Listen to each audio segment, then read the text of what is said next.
Bismillahirrahmanirrahiim waxaan u wanaagsan dhegaystayaal saaxiibayaal meel kastoo aad joogtaan ku soo dhawaada barnaamijka falanqaynta caalamka oo xiliyadan oo kale aad ka daawataan warbaahinta Naafic Show waa 13 Maarso 2026 qodobada qaybtan aan idinkugu haynana waxaa ka mid ah Iran oo u ogolaatay marinka Hormuz maraakiibta Turkiga iyo go'aan cusub oo ay qaadatay Tehran Trump oo u hanjabay wadanka Iran wasiirka arrimaha dibadda Iran Abbas Araghchi oo lagu arkay isagoo dhex lugeynaya bartamaha Tehran qodobo kale ayaa raaci doona wasiirka arrimaha dibadda Iran Abbas Araghchi ayaa isagoo ku dhex sugan bartamaha Tehran oo sidoo kalena maanta ku socod ku marayeen madaxweynaha Iran iyo xubno kale oo sare ayaa yiri maanta Iran waxa ay xusaysaa maalinta Quds inkastoo ay jiraan weerar xoogan oo ay ku wadaan Israa'iil iyo Mareykanka haddana malaayiin qof oo Iraaniyiin ah ayaa u soo baxay wadooyinka Tehran iyo magaalooyin kale iyagoo muujinaya go'aankooda adag iyo rabitaankooda xoogan ugu dambeyn cadowgu wuxuu ku qasbanaan doonaa inuu qaado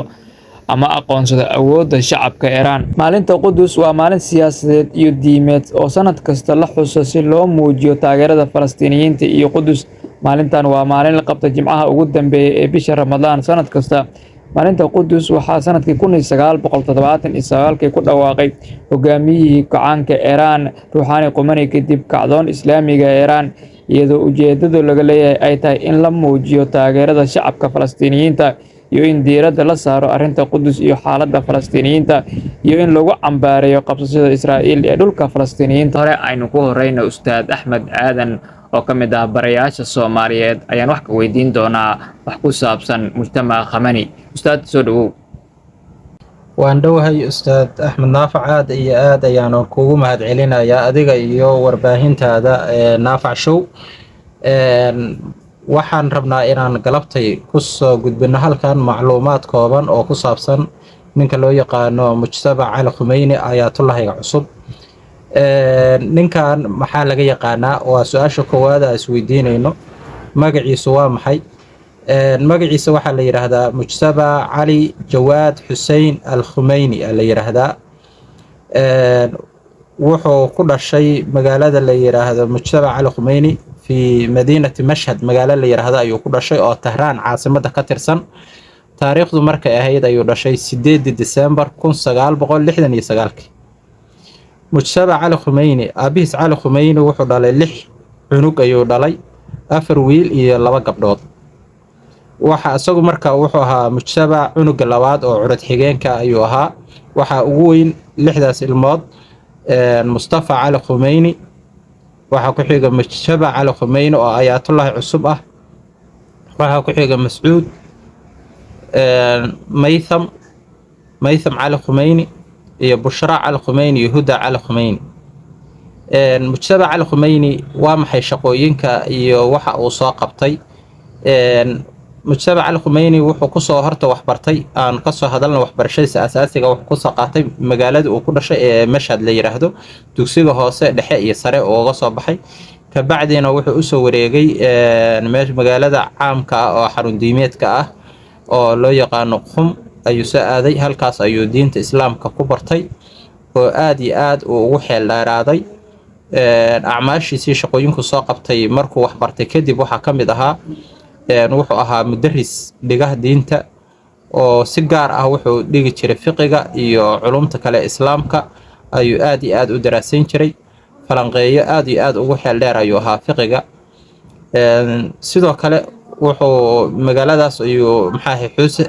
xuusatul Qum la yiraahdo ayuu mudaris caam ah ka ahaa kadib markuu ka qalin jabiyay asaga waxyaabihii kale uu soo qabtay wuxuu ka soo shaqeeyay siyaasadda ayuu wax ku lahaa saameyn ku lahaa wuxuu ahaa taxliiliye arrimaha siyaasadda iyo falanqeeye wuxuu si gaar oo la shaqeyn jiray ciidanka kacdoonka Iran wuxuu asaga oo kale calaaqooyinkii uu la lahaa waxa ka mid ahaa inuu ciidankaas uu ku lahaa saameyn weyn ciidanka loo yaqaano thawratul fi xarth thawra oo ciidanka kacdoonka Iran ah loo yaqaano ayuu wuxuu ku ahaa saameyn weyn ku lahaa oo aad iyo aad oo la shaqeyn jiray saraakiisha ciidankaas hogaaminaysay sidoo kale waxyaabuhu soo qabtay oo shaqooyinkiisa ka mid ahaa khadama murshid al-a'la